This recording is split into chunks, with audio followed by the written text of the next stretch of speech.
నిన్న ఏంటి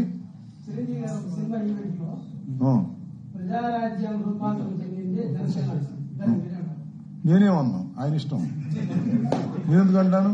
అది లేటుగా చెప్పావేంటి అంటాను. ఆయన నేను కాదు, ఆయన ఇప్పుడు దాకా ఎందుకు చెప్పలేదు. చిరంజీవి గారు ప్రజారాజ్యం పార్టీనే తొండ ముదిరి ఊసర వెళ్ళిందంట. అలాగే ప్రజారాజ్యం పార్టీ రూపాంతరం చెంది జనసేన అయిందనే విషయం ఇప్పుడు దాకా ఎందుకు చెప్పలేదు అన్నా నేను. అది నా బాధ.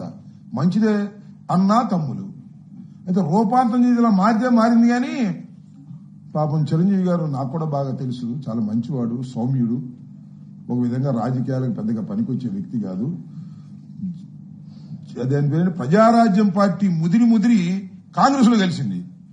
ఈ జనసేన కూడా ముదిరి బీజేపీలో కలిసిద్దేమో జాగ్రత్త పడమన్నా. దీన్ని కూడా అలా విలీనం చేసేస్తాడా? అన్నేమో కాంగ్రెస్ లో విలీనం చేశాడు, తమ్ముడు బీజేపీలో విలీనం చేస్తాడా అనే సంకేతాలు కనిపిస్తున్నాయని చెప్పే మాట ప్రకారం చిరంజీవి గారు ఏమన్నాడు? ఇది మారి అదేయిందన్నాడు. ప్రజారాజ్యం మారి జనసేన కాలేదు, ప్రజారాజ్యం మారి కాంగ్రెస్ అయ్యింది, కాంగ్రెస్ లో కేంద్ర మంత్రి అయ్యాడు. అలాగే జనసేన మారి బీజేపీలోకి చేరి మరి ఆయన కేంద్ర మంత్రి అవుతాడా? ఇలాంటి సందేశం ఏమన్నా ఇచ్చాడా? ఒకసారి చెక్ చేసుకోమని మనం చేస్తున్నాం. బాగా ఉన్నది చెప్పానా? బాగా చెప్పండి. Okay, right, thank you.